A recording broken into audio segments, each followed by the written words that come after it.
Oh, God. Oh, my God.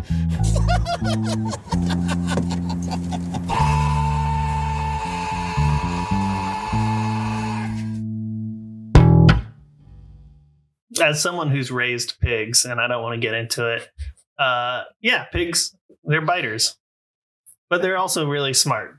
Well, welcome back to Cage Match with Nick and Sean, a roundabout way of meeting Nicolas Cage. I am your host, Sean, with my co-host, Nick. And our producer, Peter. Hello. This week, we will be discussing two fine films. Yeah, they're both movies. Not to give up the goat too much, but I really liked one of them. Yeah, one of them was great.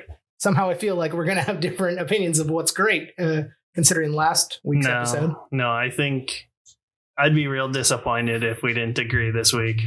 We are discussing Pig and cinematic film Left Behind. The cinematic leavings behind, left behind. I think one of these movies is more ripe for comedy gold, and we are a comedy podcast, so let's start with Left Behind. And Nick, why don't you tell us what this movie was about? This movie is about Nicolas Cage, who is a airline pilot. Yeah, he's a pilot in this movie for an airplane. Rayford Steele. Yeah, the second dumbest name in the movie. The dumbest being his son, Raimi, because it's spelled Raymi. Oh, I missed that. Yeah, it's hateful. Yeah, Nicolas Cage, he's a pilot. He's going to fly a plane in the movie. His daughter comes home to surprise him for his birthday for college. But Nicolas Cage is trying to hook up with this flight attendant. That's the term these days. Gets kind of caught in the act by his daughter. Then he just gets on the plane anyways with his tickets to go see U2. I mean, he had to go. I mean, he did have to do his job. Well, at that point, but he was obviously lying the whole time because he said he just got called in that morning, but then he got the tickets and he'd been trying to get them for 2 weeks. So, and the show was in London. Yeah. So clearly he had other plans. Yeah, he didn't give a shit and didn't care that his daughter was coming home to surprise him. It was fine. So they get on the plane. Oh, Jesus. And then there's Chad Michael Murray. He plays Jesus. Yeah, he plays an investigative journalist who does actually no investigative journalism ever. And so they had to give him a job that was plot reasonable. They call him an investigative journalist. He's just a disaster journalist. Yes. He goes around and films earthquakes and shit. That's not investigative journalism. You know why the earthquake happened and where and who and stuff. So it's pretty weak. But wait, Nick, who made the earthquake? Russell Brand. Oh, I didn't even put that together. Wow. Oh no, I've been thinking about what a dick Russell Brand was this whole time. It was awful. Yes. Listen to episode 2 for context. Yeah. There's all sorts of callbacks these days now that we've got such a large library of content to get you back into it. Which, just to harp on episode 2's point again, this is the 3rd episode and they're hour-long episodes. Go listen to the first 2. Yeah. I mean, you could probably take a dump and listen to a whole episode in one go. So Rayford Steele flies his stupid plane up into the air. Something tells me this isn't the movie you liked. I love this movie. Well, his stupid daughter Chloe is still on the ground and she's all upset. She has a bone to pick with Christianity. Her mom got all born again and just went wild with it. Yeah. Which is really she blames that for her parents' failing marriage and I don't know, but she went to college, so it's not like she stuck around to try and help rekindle the passion. But her poor little brother Raimi is. Oh, yeah. The short version of this is Rayford has a bad day at work because the rapture happens. Yeah. Yeah, so, but it's the dumbest rapture ever. Can we talk about that Photoshop job of the family though? Oh, the family photo. It's so good. He looks like he's coming through like an ethereal, like gauzy veil as he just shifts That's into the photo this we should photo. have used. Oh God, that would have been good. We'll put it up on Twitter. Yeah. Yeah. Okay. Oh, yeah, we have a Twitter now. Yeah. Follow us at whatever. We made that. While Rayford is in the air and to get away from her mother, Chloe takes Raimi to the mall where there's a sick hip-hop dance group They were great. doing... They were actually the best like performers of the movie. It's shockingly true. But, that's just so we know that this movie is hip, and with it, the best rapture scene they could have had is during the hip hop dance routine when the guy goes sliding across the floor on his head. Oh yeah. If the rapture happened right then and he got raptured, that would have been sick. Absolutely. Hat just sliding, bucket hat upside down, Yeah. sliding across the floor. Fuck yeah. I want that. She loses track of her brother for a second, finds him, and when she goes to embrace him because, they love each other, the screen kind of flashes and there's a whoa, and suddenly there's just clothes in her arms. Yeah, clothes that were like still standing up. It's like, that's a lot of starch. I don't think that kid's hit puberty, so those socks have no right to be that stiff. Well, that goes to my... What's your point coming off of a beat off joke? Like, So that's my point about this whole movie. within this film, all children get raptured. All children get saved, which I was raised in the Catholic Church. Not true. Some of them get saved. Original sin is a thing. There had to be some 12-year-old somewhere Now, wait. who was just discovering himself when the rapture happened, who's still in his bathroom. Yeah, so, okay, two things. I think that puberty is the cutoff, because once you've hit puberty, you've obviously whacked off. I discovered myself early and often. I mean, to be fair, I had a mustache at 9, so. You earned it. While in midair, rapture happens. A sizable chunk of people disappear off the plane, so obviously everyone's freaking out. The cockpit gets bum rushed because the pilot clearly knows what's going on. There's the bum rushing though, and the way he gets them to go back to their seats is, and maybe this is what pilots can do, and I did not fact check this, he made it so that everyone needed to use their oxygen masks. Oh, yeah, he like depressurized the cabin. Yeah. Like, So can that just happen at any time? that would be terrifying. No shit. Yeah. Like one really depressed pilot's like, fuck it, depressurize, take everybody with me. They're only 6 hours out from New York, so they bust a bitch and head back to New York. They were 3 hours out of 3 New York. hours? Yeah. Okay. They're flying back to New York. You were paying more attention than me. I've watched it twice. What can I say? I'm sorry. Yeah, it was rough. That second viewing was definitely over 2 trips. While flying back, they have a run-in with another plane that no longer has its crew, Yeah, or at least its apparently pilots. Some God lovers on that flight. Yeah, all Jesus Airways, yeah. Virgin Airlines. He's trying to get back to New York. Can't get in touch with anybody on the ground. They do hit. Their wing strikes the other plane, and they're leaking fuel rapidly. Yeah, it's not leaking. They're just draining. Draining fuel, yeah. At one point, the fuel ignites, Uh-huh. and there's like a cool fireball in the back of this thing. But it's not the plane that's on fire. No. It's just the fuel. And, Rayford knows this because Chad Michael Murray used his stupid camera to take a photo of it and tell him. There. Now we've justified him being an investigative journalist.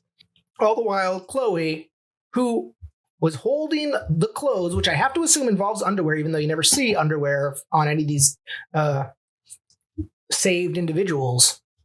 Man, is everyone just like swinging free? Sounds like heaven to me. Even though she's like holding the clothes, she decides she's going to. Initially, she's going to try and drive, but for reasons that happen a lot, that doesn't happen. Jesus, yeah. So, like, she's in the mall. Oh, Chloe looking for her brother, who, again, is... Does she just assume he's now naked roaming the streets? But, goes to the nearest hospital and breaks in to find her brother, who, again, disappeared while in her arms. It's kind of weird to me that they locked the door to the hospital. Also, like, there's only 30 people in the front of that thing. Yeah. Like, Yeah. And she's just like, oh, I can't stand in this line. No. Window smash. Yeah. But, okay, so sidebar there.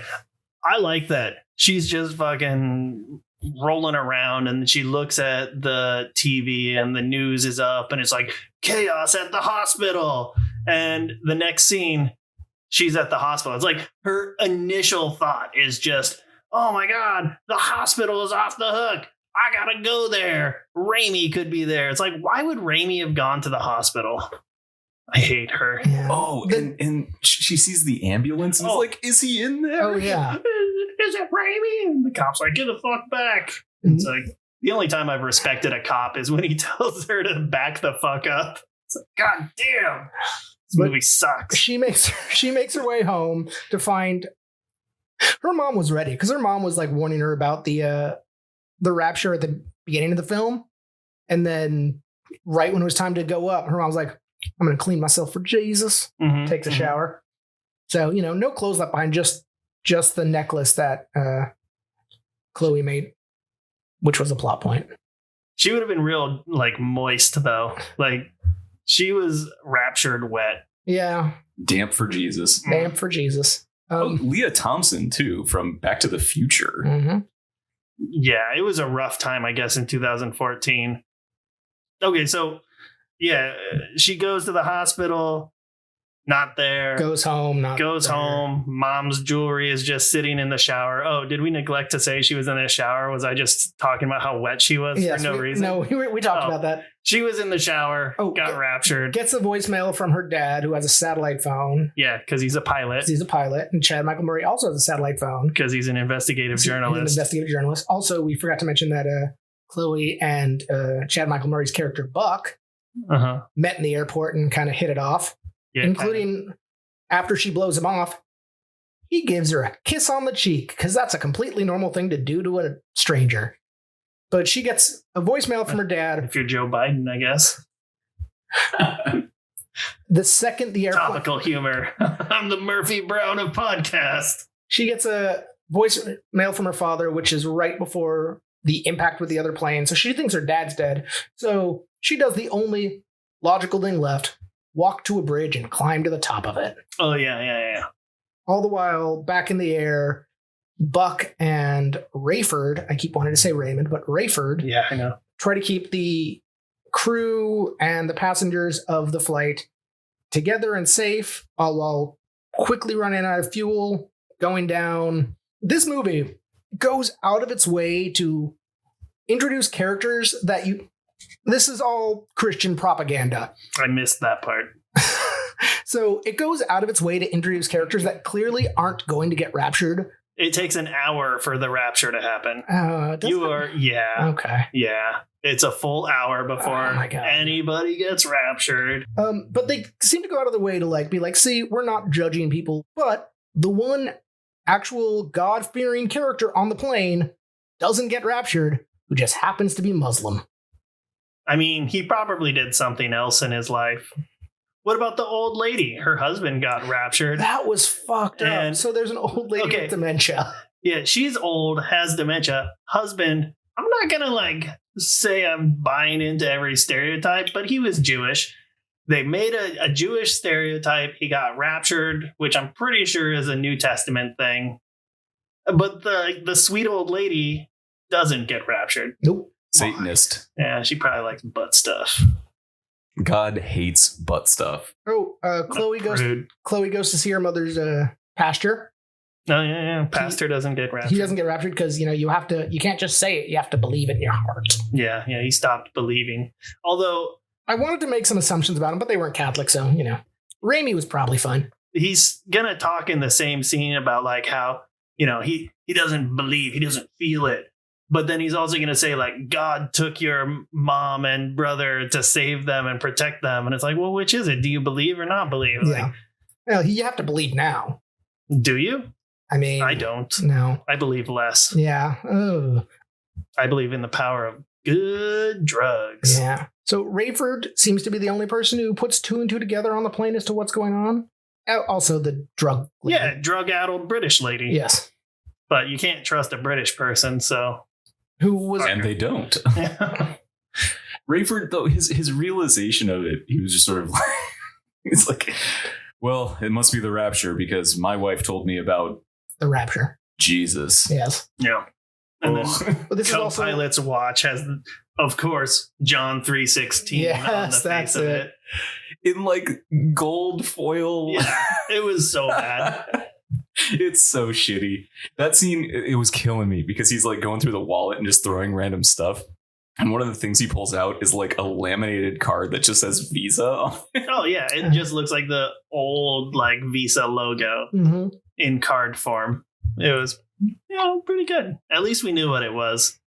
Because in 2014, nobody's ever seen a debit card before. No. So Chloe, in her bad day, almost gets hit by a car that goes careening through the mall. Yeah. A car that had no driver, but the engine revs as it speeds through the mall. And the passenger is already dead before it crashes. I didn't even notice a passenger. Yeah, there's a bleeding passenger who's already dead. No airbags go off in this car. Then goes to her car because she, drove there. So a single prop airplane comes careening out of the sky into her car. And then while walking to the hospital under a bridge, somebody on a moped revs up, drives by, steals her purse. And then this has to be at least 20 minutes since the beginning of the rapture. I mean, you could really call this like Chloe's no good, very bad day. The biggest laugh of this entire movie comes from the short person getting thrown off. No, that's good. But no, my favorite scene is when Chloe is walking through the city, there is some disheveled clothes of an unhoused person next to the end is near sign, and somebody has scratched out the word near and written here. Did the homeless guy do it before he went? And he's like, what? 1 second, God. All right, we'll post that here. Bow. Or did someone stop while freaking out to update this guy's sign? Finally get back in touch with Chloe on the ground. They need a runway because there's nothing at the airport and they don't have enough gas to go inland. So she finds a stretch of highway that's being worked on to land them on. She gets a big truck to move stuff out of the way and then lights a big fire for them to see so they can see the landing strip. They land. Everyone survives. It's kind of a crash landing. It's not a good one. No. I mean, they lose their landing gear on some power lines. Yeah, but everyone survives, and we kind of have a happy ending, only to view the world that is now on fire because it is the rapture, and there's 7 years of hell on earth coming. Honestly, when they get off the plane is literally the only part of this movie where I saw something that made me say, hell yeah. It's when the Muslim guy throws the little person off the side of the airplane. So my biggest question about this film is, who are these made for? Is this just weird, like, snuff porn for Christians? Like, haha, these losers are going to go through 7 years of hell? Like, the producers seem to know well enough that you need to make the characters somewhat relatable and likable, because they're not horrible. The performances aren't terrible, and the characters aren't the worst. We're watching different movies. It wasn't good, but you guys upsold this so much as to how terrible it was going to be, and I was just like, this is fine. The characters are just like skin deep. Yes. Like, there's nothing to them. There's no character. I mean, so was Jiu-Jitsu, and I love that movie. Jiu-Jitsu didn't bother giving us fake occupations for people that we have to, like, somehow decide this is who they are based on what they do. Right. I mean, you have Jordan Sparks playing a mom whose kid gets raptured, and then she thinks that it's some conspiracy theory from her NFL quarterback husband, ex-husband. She's the one who pulls the gun in the third act that I didn't see coming. Writes these characters like this. It makes no sense. I mean, I guess they're from the book, but at the end of the film, so bad. Like, at the end of the film, they all survive, which the director, the writers seem to know. You have to have some type of narrative with protagonists that you have to root for there to be a story arc. But at the end of all of it, they're still all going to hell. Supposedly. I mean, maybe he can, like Rayford and Chad Michael Murray Buck can I don't know, rekindle the faith in humanity. I'm never gonna read these can books, you can you like win the rapture? I don't think so. Can you pray real hard? I'm not sure. I don't understand the impetus of these films. Is it to convert us? Because they do not do a good job of depicting Christians in this film as reasonable people you'd want to hang out with. One of the first scenes in the film is Chad Michael Murray's character signing like newspapers with articles he's written, and this woman comes in because people give a shit about that. Yes, and this woman comes up and she like just starts browbeating him with like, it's God's plan and blah blah blah. And Chloe walks up and she's like, hey, leave the guy alone, you're crazy, and we live in a fallen world. Yeah, and that's their depiction of a good Christian. On the second viewing, I really felt bad for acknowledging this, but the movie got a lot better when the Christians were gone. That's kind of my point. Yeah. Like, you can't base a movie around these people who are fine and don't have problems. Well, problems that they perceive. Everything thematic about this movie is so disgustingly heavy-handed. Yes. That I think it should put anybody off. But to answer your question, these movies get made because there's a big market for Christian film. Nick is building a collection of Nic Cage films. This was one of them, so I didn't have to rent it, so I could just watch the Blu-ray.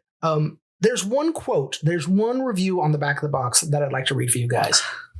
An action-packed thriller that will take viewers on a wild ride through the day of the rapture. Willie Robertson, Duck Dynasty. Yeah. That was their get. Which, I mean, as far as like Christian gets, is pretty big. Like, that guy has like 4 books out that are always sitting next to each other at Hobby Lobby. Well, yeah, of course. I did see an interview with him, though. Surprised you know anything about Willie Duckman. I did. Never be surprised by me knowing dumb shit. I mean, there is not terrible action in this film. You can see where the budget runs out. Like, the plane goes from looking like a plane to like early or to late 90s CG real quick.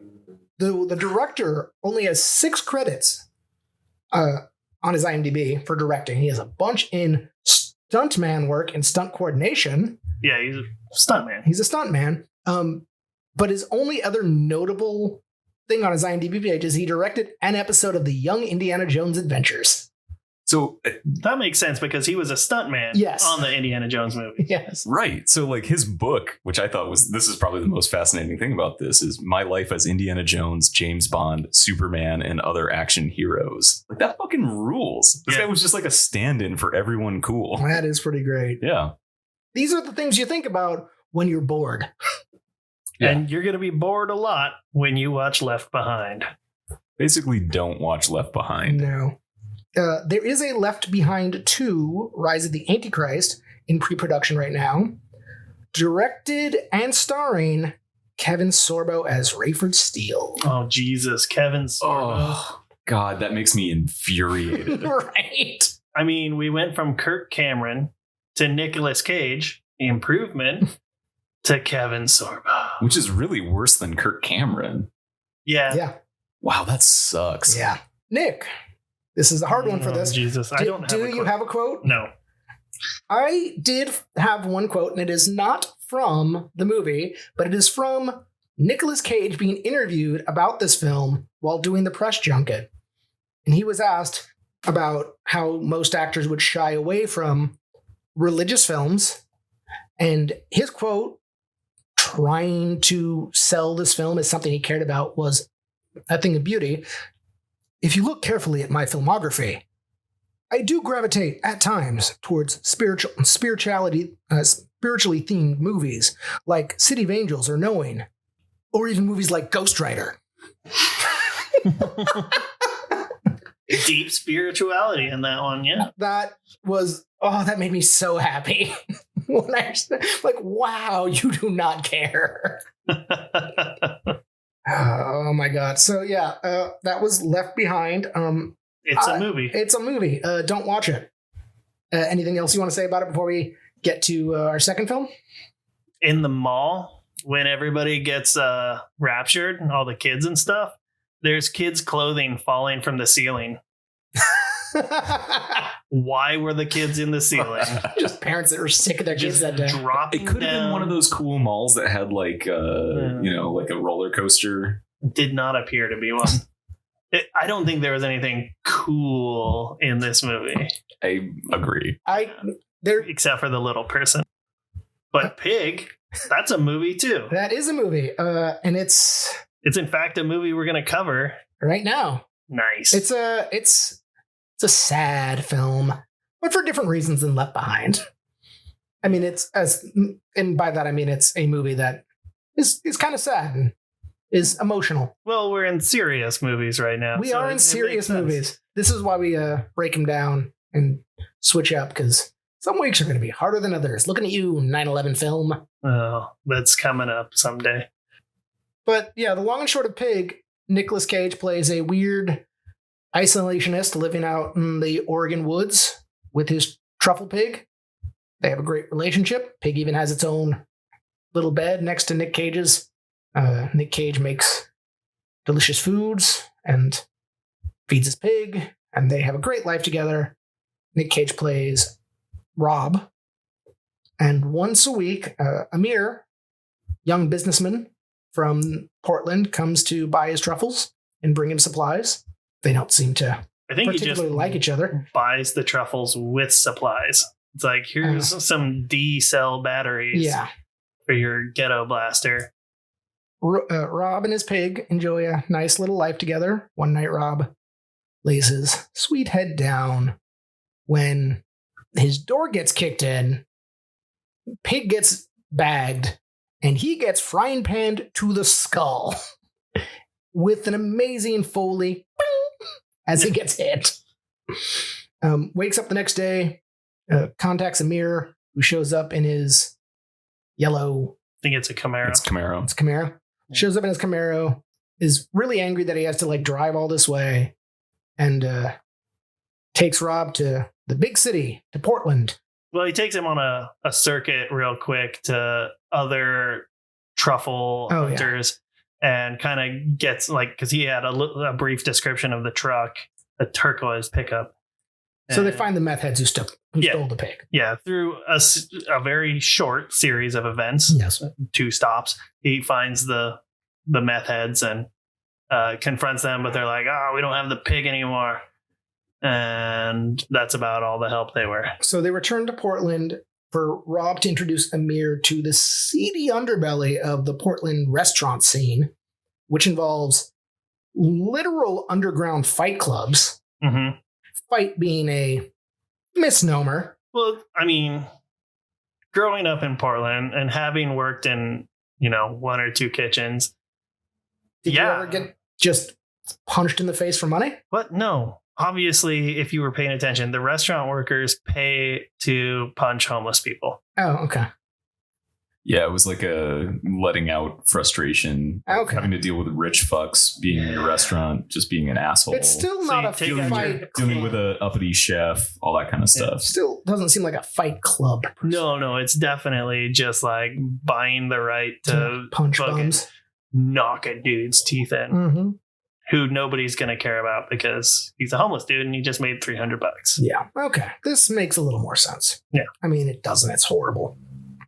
So yeah, I've punched a homeless guy. For money? No. Well, you paid for the privilege. Yeah. He made some money. No rapture for me. Rob goes revealing that he is, in fact, famous chef Robin Feld, who mysteriously disappeared 10 years ago, presumably to go live in the woods with a pig. 15 years ago. I'm the detail guy. Clearly. I have notes. He gets the name of a restaurant, which is a highfalutin gastropub. So he gets Amir to use his connections to get them lunch reservations. I also like the scene. We kind of skipped over it when Rob goes to his old home.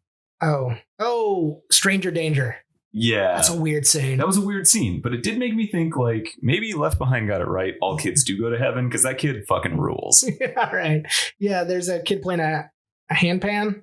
Yes. In a backyard, and Rob's just wandering through his old neighborhood and pokes his head around the corner. Again, having been freshly beaten, an 8-year-old just hanging out on the back porch by himself. The kid did turn and look at him and be like, "Does your face hurt?" Yes. And he's like, "Yeah." And they talk about a persimmon tree, which... Yeah. Because what you talk to kids about is weird fruits. Yeah. Like persimmons, which are delicious. I used to have a persimmon tree in my backyard. Outside of stranger danger, that was a really cool scene. So they show up to lunch the next day. Very fancy place. The waitress, describes for almost 2 solid minutes this Deconstructed scallop dish with like an acorn fusion bullshit. Mm-hmm. All the while, Rob, who was disheveled to start with, hasn't cleaned up the blood from his frying pan wound or the blood from getting his face punched in, and is still just wearing his dirty old union suit. I love that he wears a union suit. Yeah. He just wears old dirty ass union suit. Sure. Keep it weird, Portland. Can't say it any better, Yeah. I guess. Keep it weird, Portland. No dress code. So no dress code. I did a little reading about this particular aspect because they were like, why didn't you have Rob clean himself up? And apparently they were doing test makeup on Nic Cage and just like got him all fucking beat up looking. And then took a break and went and got coffee, and nobody said anything or asked anything or raised an eyebrow. And they were like, well, fucking Portland. Yeah. So that just became the thing. It was like, well, Rob wouldn't give a shit. So yeah, here we go. I didn't know the story of the caked blood test makeup. That's amazing. That actually makes it a little better. In like previously, I probably would have griped about him not cleaning up. But then, I mean, you get into the character of him himself. It's like all his clothes are fucking filthy. He never asked for a different shirt. The restaurant scene is probably my favorite scene from the film because they wind up questioning the chef, who also should be said, Amir's father, who's also in the restaurateur game, sells to this restaurant specifically. So Amir's not supposed to be there. They're not supposed to cross the streams. But Rob confronts the chef, who turns out to have been fired by Rob from his restaurant years ago. It was the chef's first job. He got fired for always overcooking the pasta. And Rob completely eviscerates this guy by being like, what did you tell me when I fired you? You wanted to open an old English pub. What happened to that dream? These people don't care about you. Tears this guy down. But of course, all signs point to Amir's father being the individual who hired aforementioned meth addicts to kidnap the pig. Yeah, the chef was being real dodgy about it all. Yeah. About where he was getting those truffles for the fall menu. So Rob rightfully loses his shit on Amir, kicks the shit out of Amir's car. Yeah. To get Amir to give up like his father's address. Rob steals a bike, and an amazing scene where Rob just runs up on some guy's porch, grabs the bike, the guy tries to stop him and fully cages out and just screams in his face and walks away. Yeah. To be fair, if a guy whose entire face was caked in blood just grabbed my bike and yelled at me, I'd be like, all right, it's fine. It's yours now. Goes and meets Amir's dad, who is a real son of a bitch, and tells him if he ever comes back, offers him a bunch of money and tells him if he ever comes back, he's going to turn the pig to bacon. All right. So, no, the scene that I loved, he's in his old restaurant talking to his old baker, and he's just looking, and it's the entire conversation is a single camera from a weird, like, Dutch angle over the shoulder. And he just like, you changed it. And she's like, it wasn't me. You're a chef. I'm a baker. And it's just this great little moment of him sitting in a thing he built that is no longer there. And it's sad and beautiful, but something else has come from it and someone else has succeeded in that space. And I really appreciated that. Yeah, she explains that she had kept the restaurant the same and operated the same for a couple years just because she thought he was going to come back. But of course he did not. So she was left behind. Cage comes in and like in this attempt to get like this last ditch attempt to get information about the pig out of Amir's dad, he prepares this meal because we've established, like, with the chef from the other restaurant, that Rob has an insane memory. He doesn't forget people. And he'll say in this scene, like, he remembers everybody he served and he remembers every meal he's ever made for a person. So when he goes and he makes this meal for Amir's dad, like, he gets Amir in and, like, sends him on a shopping list, but teaches him how to make this meal that was, like, the only time Amir has ever described his parents as being happy was after this meal.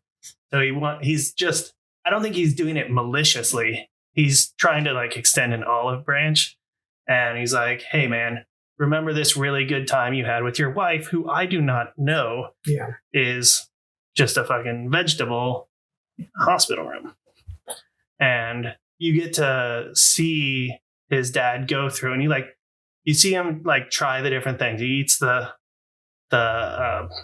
pigeon, and it's what it was. You know, you see the look on his face, and he's like, oh man, like, this pigeon fucking rocks. Like, I didn't think pigeon was so good, but that's great. And then, like, he takes another bite of something, and then it's like, okay, this is also great. And it's, like, slowly, like, just coming up out of, like, the depths in him where he's starting to recognize this meal.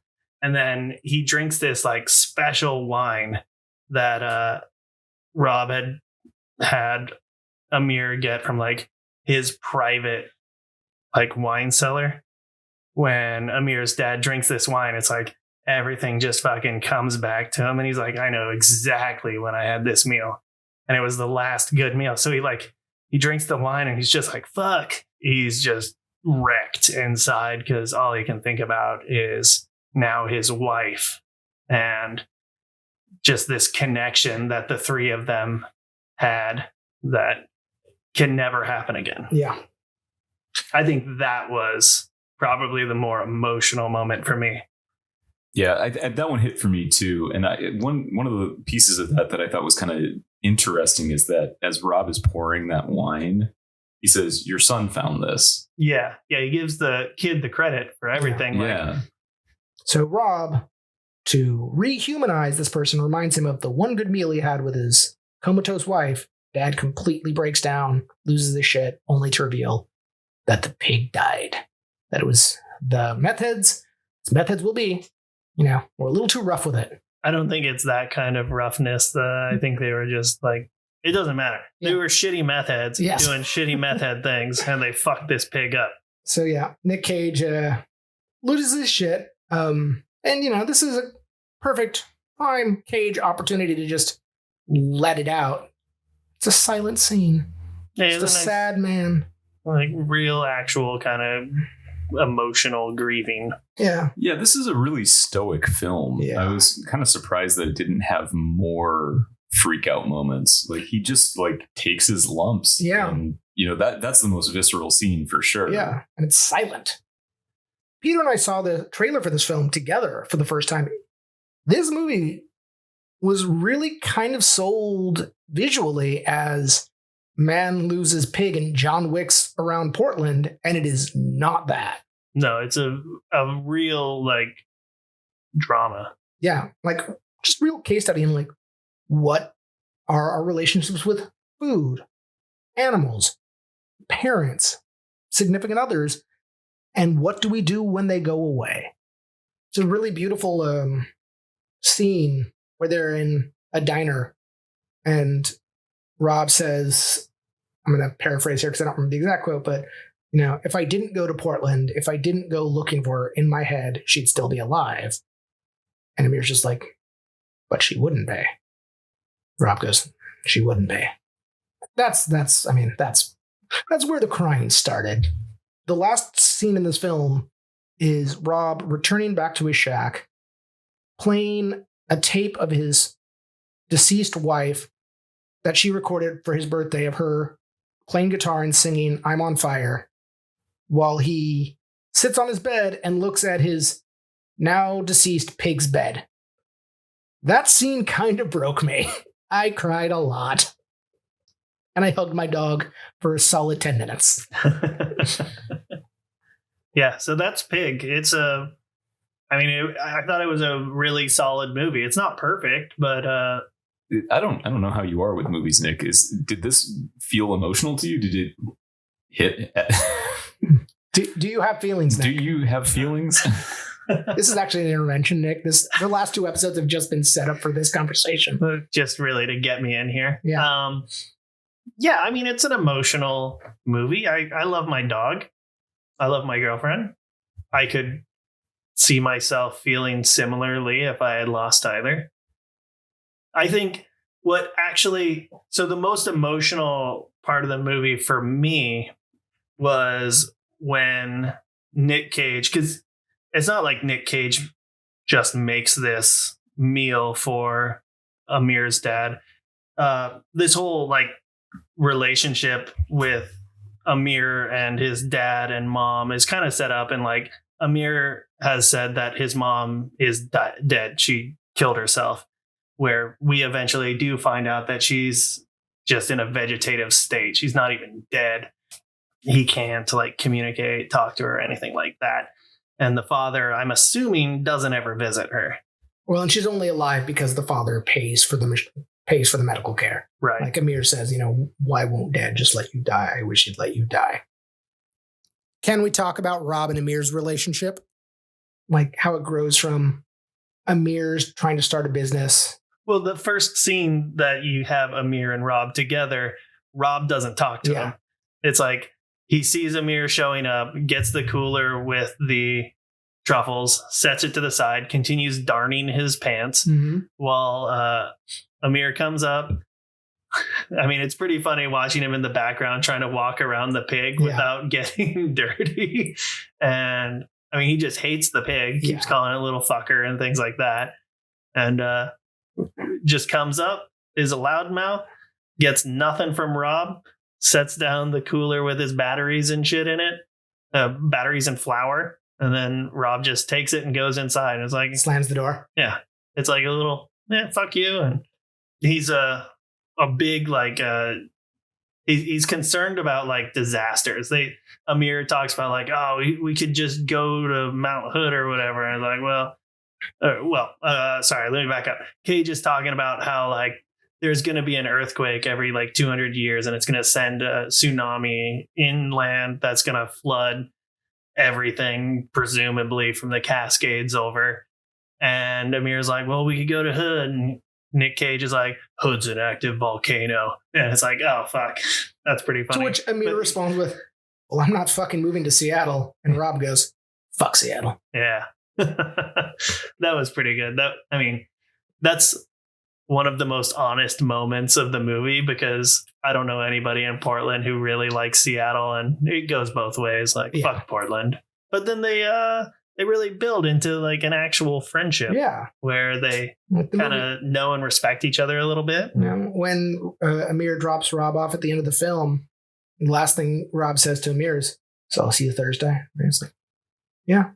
Then Amir goes and cries in his car for a while. I got fun facts. Hit some fun facts. Let's do some quotes. Yeah. I think the only thing that I really wanted to say is I thought the visuals in this were really good. It's a very dark film. Yes. And I wished it had been a little more lit, but it's a first-time director and basically a first-time DP. Yeah. And they did pretty fucking well. Well, that's kind of the most interesting thing about this film. It was done on a shoestring budget. It was done on so little money that I couldn't find how much money it cost to make this thing. An actual fun fact, this is Nic Cage's 100th feature film. Oh. The century mark. Good job. You did it, buddy. Good job. The budget was so small, they couldn't afford a trained pig. They had a couple weeks to try and train this pig, who is only in 10 minutes of the film. But apparently this thing would just continue to bite Nicolas Cage. Nicolas Cage made a joke. He'd been, set on fire, flipped over in cars, and ultimately what was going to kill him was sepsis from being bitten by a pig. As an act of respect to the pig, the director requested that no ham or bacon be served on set while the pig was on set. apparently he did not win this fight. Well, your crew's got to have bacon. At this point, let's do some quotes. If you guys have any favorite quotes. I mean, mine was Rob stealing the bike, and when the guy goes, hey, he just goes, ah! That is good. I just liked Rob at the restaurant just getting into Derek. Just the nihilist gravity of him saying it, and he just cuts him apart, and he just says, Derek, why do you care about these people? They don't care about you. None of them. They don't even know you because you haven't shown them. Every day you wake up and there'll be less of you. You live your life for them and they don't even see you. You don't even see yourself. We don't get a lot of things to really care about. That's damn. Yeah. That's a good quote. Tear this guy apart. That's actually the most he says in one solid chunk the entire movie. Well, like I said, that was probably my favorite scene of the film. Yeah, it was a great scene. I think my favorite was Rob saying, I don't fuck my pig. Yeah, that's true. Yeah. Well, There's a lot you've of been pig talk. straight up accused of fucking a pig.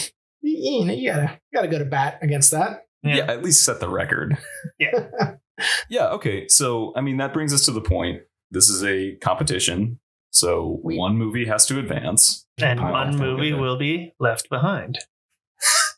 It's Pig. Pig will be left behind. Left behind's going all the way, baby. All the way. 16 seeds every time. No, God, no. No, Pig. It's Pig. Please put Pig for. I could watch Pig right now. I could watch Pig immediately after finishing Pig. Pig wins. Yeah. I that was what I think was most interesting to me, is that this feels like a movie that I could just have on and enjoy. Yeah. It's a sad movie and it's kind of not gripping, but it's good. Every scene is compelling. Yeah. You pay attention to it. It's not a thriller. Okay, so that one wins. Yeah, no, yeah. That one's not. This Huzzah. isn't. This week is less of a competition more than it was a slog to watch Christian cinema. So next week on Cage Match. Yes, it's Birdie and Wicker Man. Yeah, it should be great. Never seen either of them. It'll be an interesting one. I'm curious to see what we get out of this. Ooh, also huge thanks to Peter for doing the amazing Photoshop work that you see when you listen to our listen to our recordings. Photoshop's so good, it could be in Left Behind. Well, it's better than that. That is now the meanest thing you ever said. So yeah, as usual, follow us on everything. All the podcast networks that you can find. Smash that like button. Yeah, we need 5-star ratings only, even if you hate us. Yeah. Do it out of spite. Yeah. Spite like us. Hey, if you don't like my voice, 5-star rating. Yeah, and right. Let's be honest. Really stick it to me. Let's be honest. Most of the Nic Cage films you've all watched have been out of irony. So ironically, give us 5 stars. Yeah. We love irony. CageMatch.fun. I still heard that. Yeah. I'm trying, guys. Yeah, we might need a different strategy on this. All right, straws from now on. Yep, straws.